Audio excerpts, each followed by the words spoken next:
بسم اللہ الرحمن الرحیم۔ آج ہم ایک ایسا دل دلانے والا واقعہ کا ذکر کر رہے ہیں جو ہمارے پاکستان کے دل اسلام آباد میں پیش آیا۔ ایک ایسا واقعہ جو روشنی کے شہر میں اندھیروں کی مثال بن گیا۔ ایک مسجد اللہ کا گھر جو سجدوں، تکبیروں اور قرآن کی تلاوت سے آباد تھی، رات کی تاریکی میں چھپ کر شہید کر دی گئی۔ نہ صرف شہید کی گئی بلکہ اس کی جگہ ہرے بھرے پودے لگا دیے گئے تاکہ صبح جب لوگ آئے تو اپنے آنکھوں پر یقین نہ کر سکے۔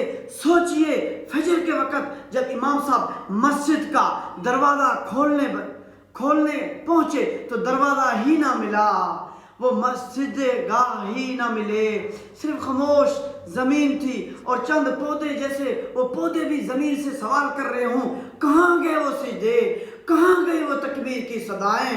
یہ منظر دیکھ کر ہر مومن کی دل کے آنسو رو رہا ہے۔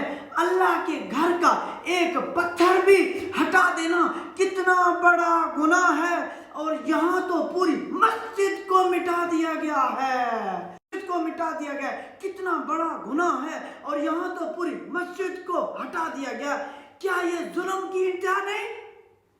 ہم اس عمل کی سخت مذمت کرتے ہیں، ہم گہرے رنج و غم کا اظہار کرتے ہیں، اللہ تعالیٰ کے حضور یہ دعا کرتے ہیں، اے اللہ اپنے گھروں کی حفاظت فرما، اور جو تیرے گھروں کو اجاڑنے والے ہیں ان کو برباد فرما، ان کو اپنی تباہی کا منظر بنا، اپنی زمین کو پاک فرما، اگر چاہے تو میں اس کو۔ اے میرے عزیزوں، یہ زمین گواہ ہے کہ کل یہاں اللہ کا گھر تھا، آج وہ گھر مٹا دیا گیا ہے، مگر ایمان والوں کے دلوں کی یاد کوئی نہیں مٹا سکتا۔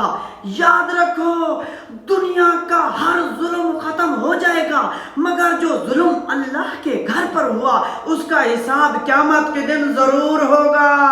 آؤ ہم سب مل کر دعا کریں، اے اللہ ہمارے شہروں کو، ہمارے گھروں کو، سب سے بڑھ کر اپنے گھروں کو ہر فتنہ، ہر ظالم کے شر سے محفوظ فرما۔